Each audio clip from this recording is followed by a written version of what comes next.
Um estudioso inglês, pesquisador da Universidade de Oxford, trouxe uma carta de apresentação do Sr. Brunton e chegou numa visita. Ele estava cansado após sua jornada e precisava de descanso. Ele estava bastante acostumado com os modos de vida indianos, tendo visitado esse país várias vezes. Ele aprendeu a língua tibetana e ajudou na tradução de vários livros, incluindo o Livro dos Mortos, um livro sobre a vida de Milarepa, o maior dos yogis tibetanos, e um livro sobre as doutrinas secretas tibetanas. À tarde ele começou a fazer algumas perguntas que se relacionavam ao yoga. Ele queria saber se era certo matar animais como tigres, cervos, etc., e usar a pele para a postura de yoga. A mente é o tigre. Se tudo é ilusão, então pode-se tirar vidas?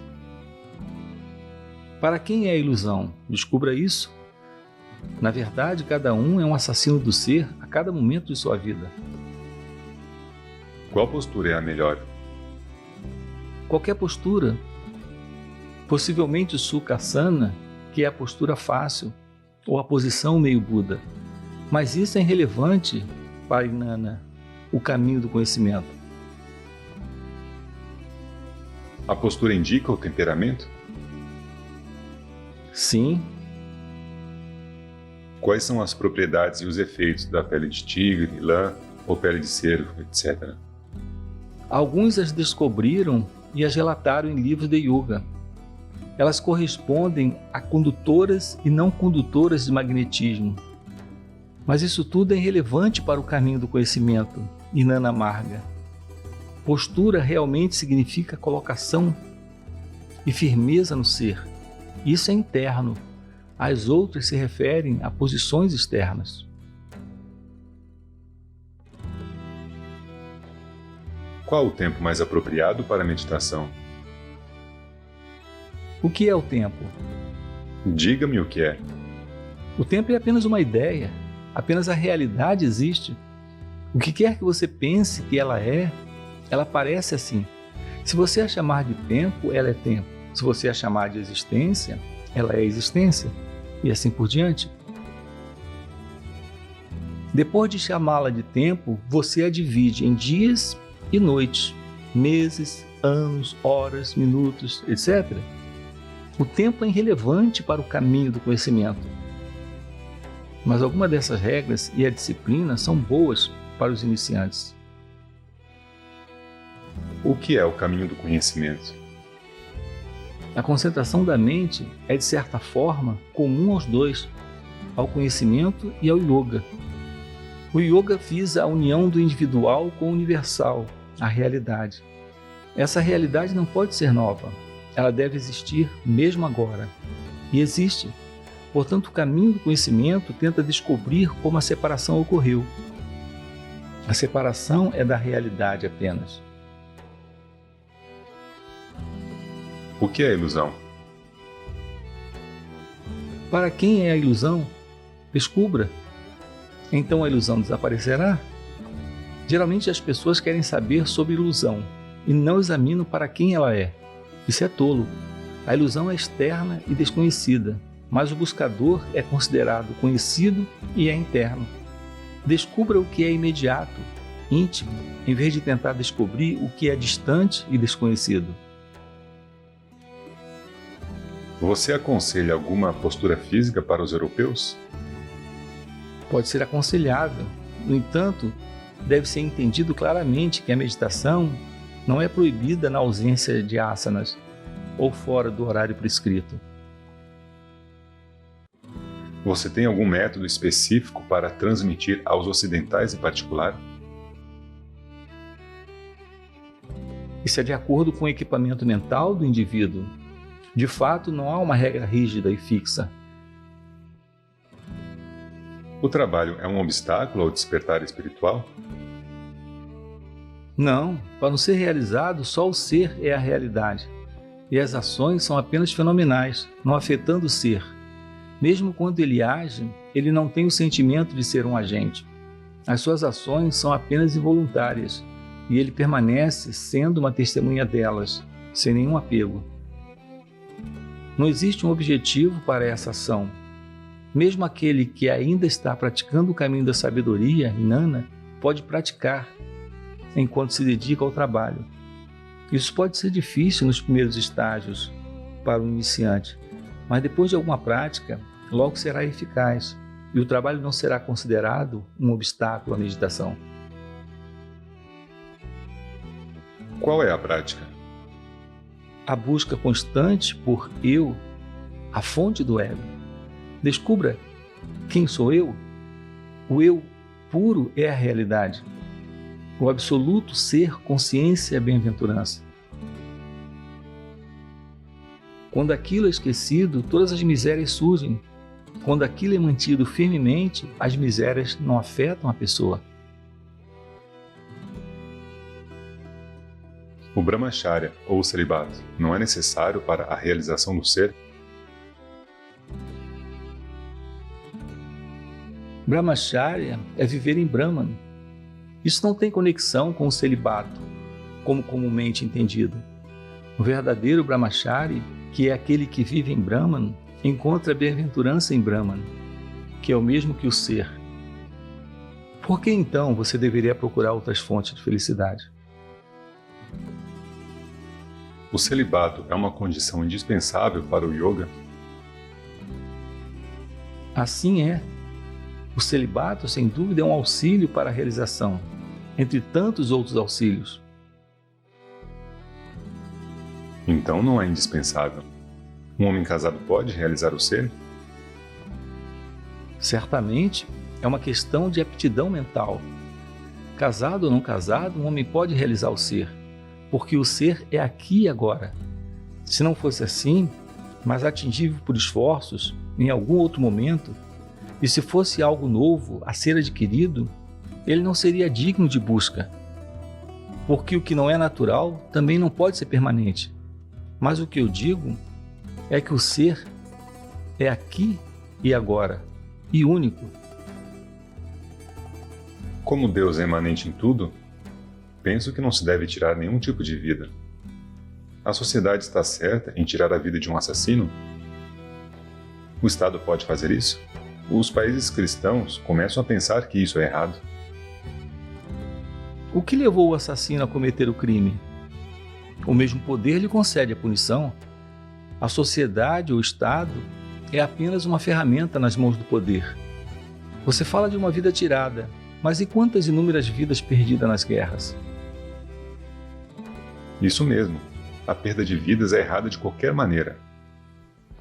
E as guerras? São justificáveis?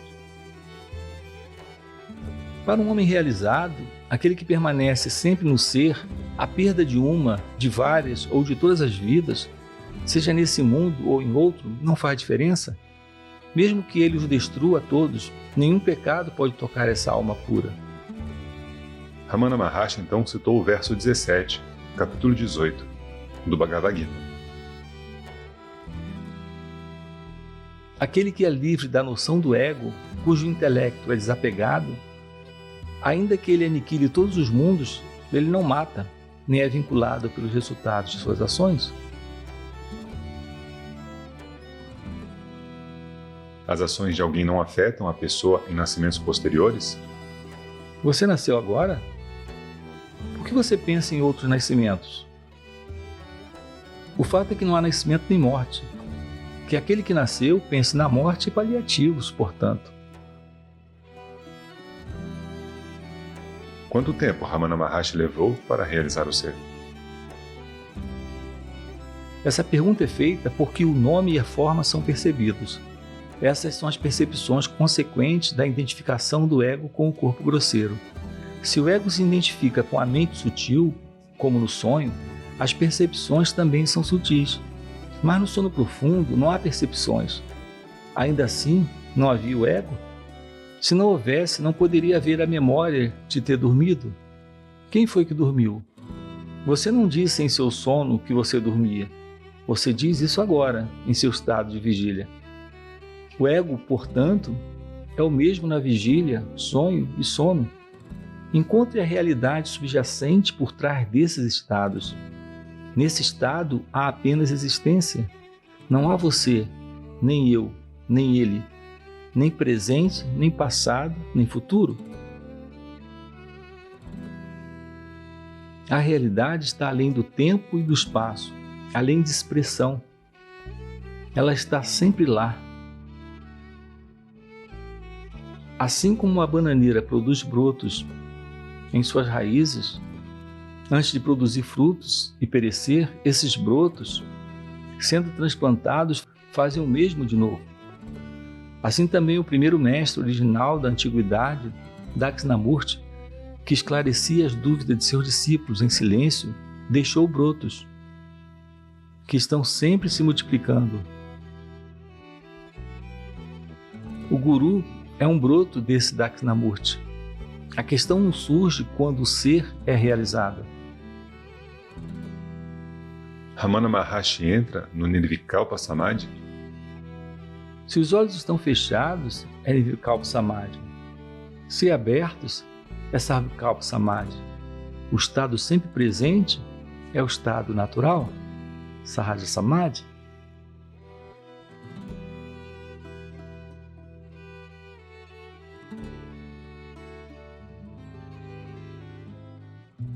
Um monge errante estava tentando esclarecer sua dúvida. Ele perguntou: como perceber que todo mundo é Deus? Se você tornar sua perspectiva a da sabedoria, você descobrirá que o mundo é Deus. Sem conhecer o Espírito Supremo, como você encontrará sua onipresença? Alguém perguntou sobre a natureza da percepção. Qualquer que seja o estado em que se esteja, as percepções compartilham desse estado. A explicação é que, no estado de vigília, o corpo grosseiro percebe nomes e formas grosseiras. No estado de sonho, o corpo mental percebe as criações mentais em suas múltiplas formas e nomes. Em sono profundo, sem sonhos, a identificação com o corpo é perdida.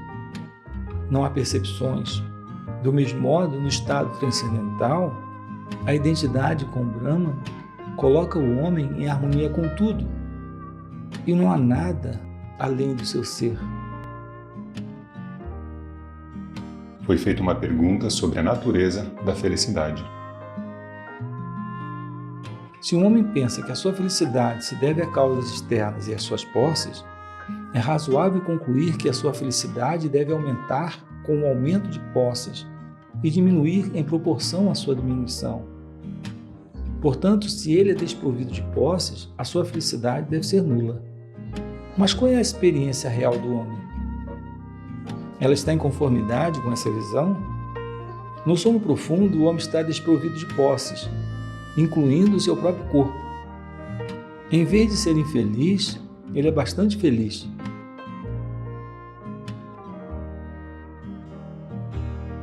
Todos desejam dormir profundamente.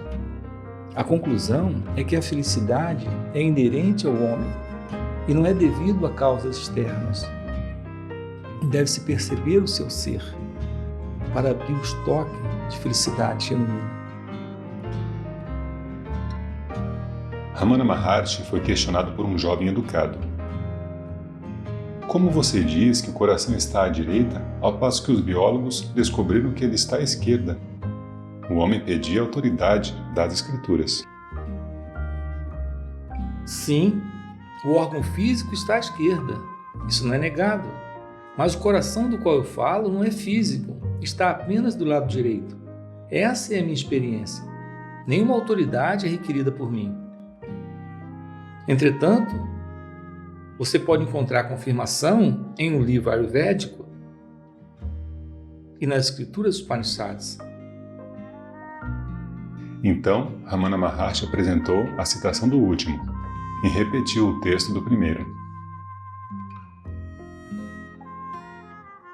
O Sr. Friedman, um engenheiro, comentou sobre o assunto da graça. Ele disse: um boneco de sal mergulhando no mar não será protegido por uma capa impermeável. Essa foi uma parábola muito apropriada e foi aplaudida como tal. O Maharshi acrescentou: o corpo é a capa impermeável.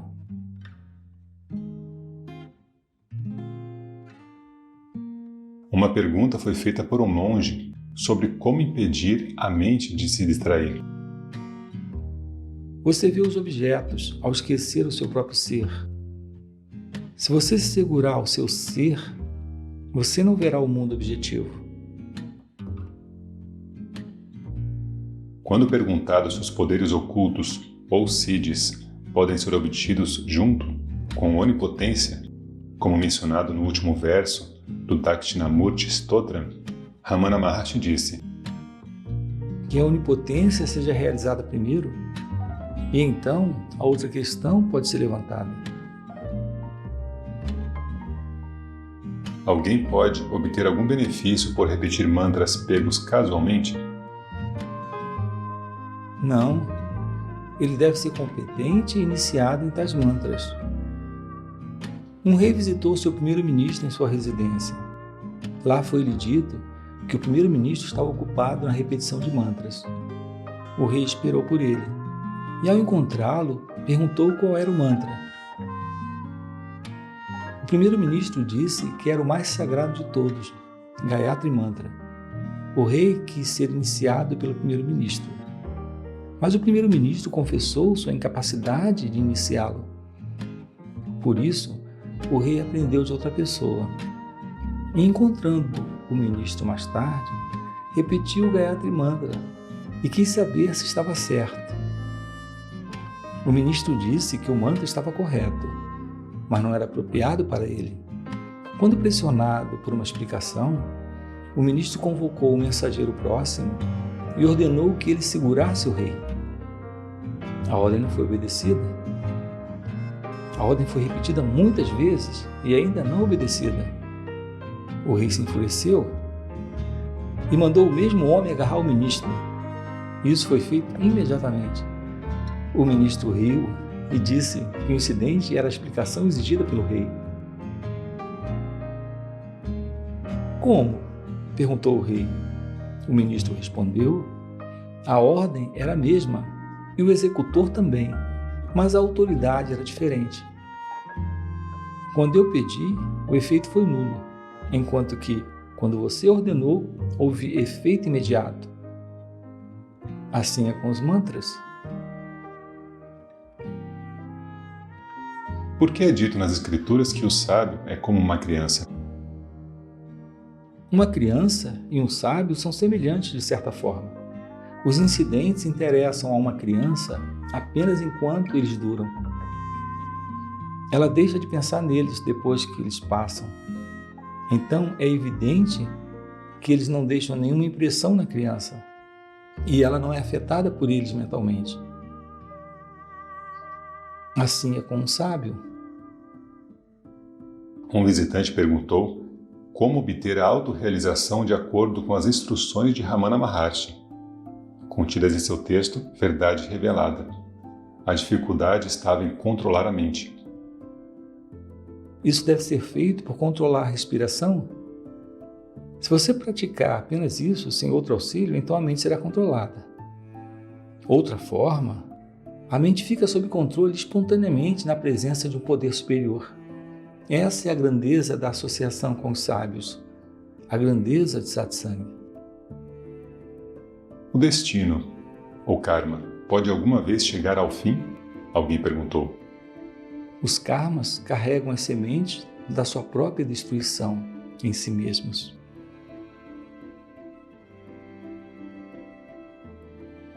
Um homem pediu para Ramana Maharshi lhe dizer algo. Quando perguntaram o que ele queria saber, ele disse que não sabia nada e queria ouvir algo de Ramana. Você sabe que não sabe nada. Descubra esse conhecimento. Isso é libertação?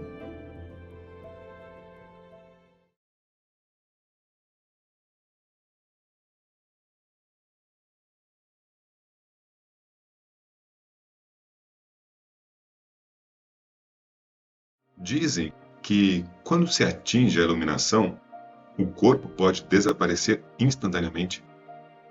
O corpo grosseiro é apenas a forma concreta da substância sutil. a mente. Quando a mente derrete e brilha como luz, o corpo é consumido nesse processo.